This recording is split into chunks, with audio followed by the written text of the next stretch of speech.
Bayangkan sebuah kota yang harus menerima 2 juta pengunjung hanya dalam waktu kurang dari 1 bulan.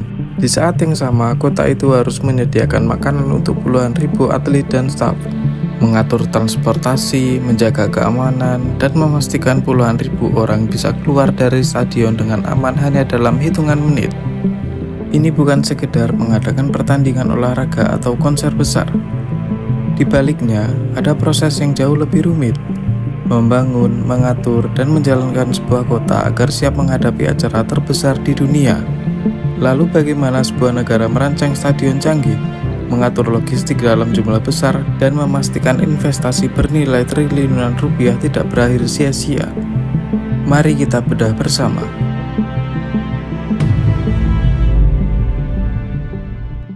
Kalau berbicara tentang event besar, pusat perhatiannya tentu adalah stadion. Namun, membangun stadion zaman sekarang bukan hanya soal beton, baja, dan kursi penonton. Di balik bangunan megah itu ada teknologi dan perhitungan teknik yang sangat rumit. Salah satu tantangan terbesar adalah menjaga suhu tetap nyaman.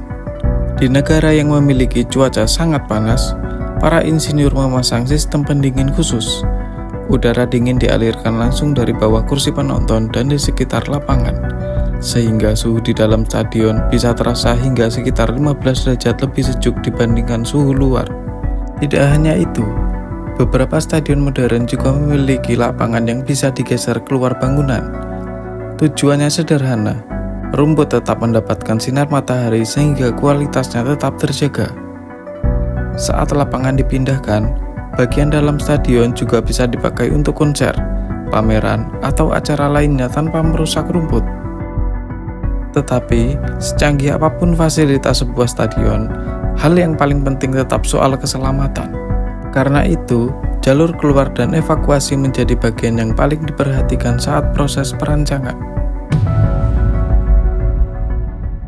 Pernah terpikir bagaimana puluhan ribu orang bisa keluar dari stadion hanya dalam waktu singkat tanpa saling berdesakan?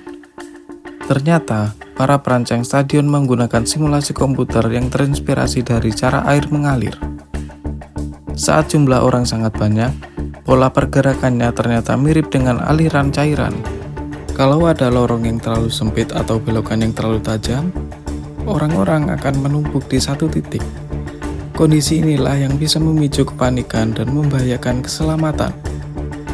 Karena itu, lorong dibuat lebih lebar, sudut dibuat lebih landai, dan pintu keluar dibagi ke beberapa arah agar arus manusia menyebar lebih merata. Tantangan berikutnya adalah transportasi. Saat event besar berlangsung, jumlah penumpang bisa meningkat berkali-kali lipat. Untuk mengatasinya, biasanya pemerintah menyiapkan jalur khusus bagi kendaraan operasional. Transportasi umum juga beroperasi selama 24 jam. Bahkan di beberapa kota, lampu lalu lintas diatur menggunakan sistem berbasis kecerdasan buatan yang bisa menyesuaikan durasi lampu hijau dan merah sesuai kondisi jalan secara langsung.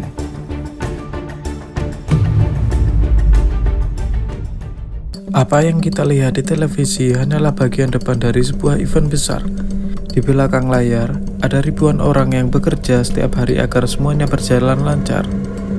Mulai dari menyiapkan jutaan porsi makanan untuk atlet, ofisial, relawan, hingga petugas keamanan.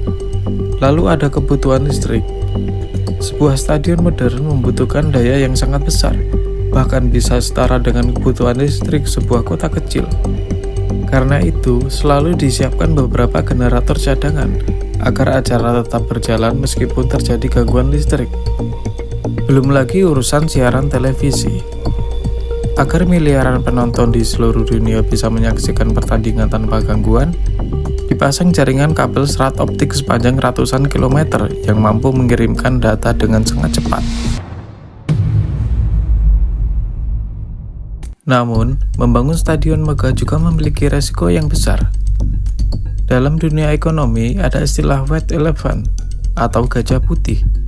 Istilah ini digunakan untuk menggambarkan bangunan yang sangat mahal, tetapi setelah acara selesai, justru jarang digunakan. Akibatnya, biaya perawatan terus berjalan, sementara manfaat ekonominya sangat kecil. Tidak sedikit negara yang menghabiskan puluhan triliun rupiah membangun stadion, tetapi beberapa tahun kemudian, bangunan tersebut justru terbengkalai. Karena itu, kini mulai banyak negara yang memilih konsep stadion modular.